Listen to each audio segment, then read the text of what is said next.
something I wanted to mention, something I saw last night. This is, or I should say was, Cecil the lion, beautiful animal, 13 years old. He'd been wearing a GPS collar as part of an Oxford University research project. They've been tracking him for years, and during that time, Cecil became like a local favorite amongst the tourists and the guides. He was always around.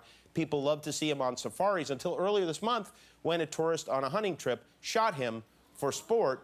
And of course, everyone is angry and upset. Last night, I read this story. I happened upon the story, and the news report said they suspected it was a Spaniard who did it, who shot the animal. And I have to admit, when I saw it, I was so relieved it wasn't an American. I really was. I was like, this is terrible, but thank God it wasn't one of us for once. The big question is, why are you shooting a lion in the first place? I mean, I'm honestly curious to know why a human being would feel compelled to do that. How is that fun? If you want to make this into a positive, you can, sorry. Okay, I'm good. Make a donation, support them. At the very least, maybe we can show the world that not all Americans are like this jackhole here, this dentist, the top dentist.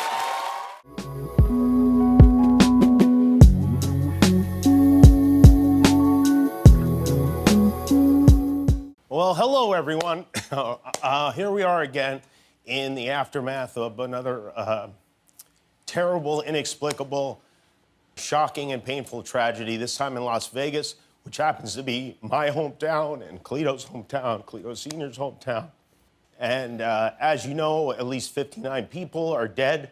Hundreds of people were wounded in what they say was the deadliest mass shooting in modern American history, coming about a year and a half after the previous deadliest mass shooting in modern American history in Orlando, where 49 people lost their lives. And of course, we pray for the victims and for their families and friends, and we wonder why, even though there's probably no way to ever know why a human being would do something like this to other human beings who are at a concert, having fun and listening to music.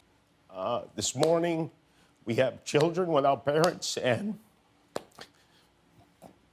fathers without sons, mothers without daughters. We lost 2 police officers. We lost a nurse from Tennessee, a special ed teacher from a local school here in Manhattan Beach. And it's a kind of thing that it makes you want to throw up or give up. It's too much to even process.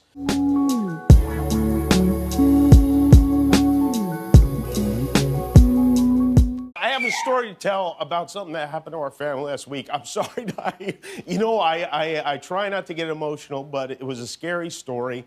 And before I go into it, I want you to know it has a happy ending, okay? So when I'm telling this, don't get too upset. Leave that to me. But a little over a week ago on Friday, April 21st, my wife, Molly, gave birth to a boy, a baby boy. His name is William John Kimmel. Thank you very much.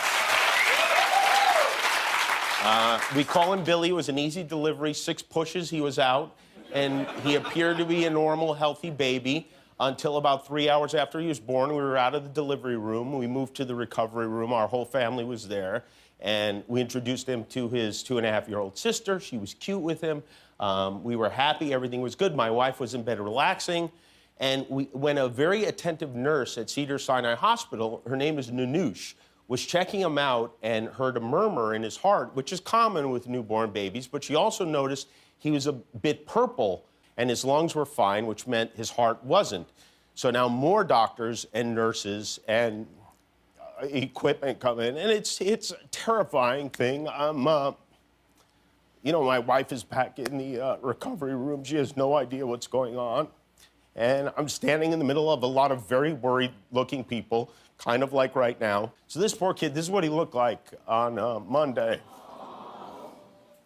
But this is what he looked like yesterday. We brought him home.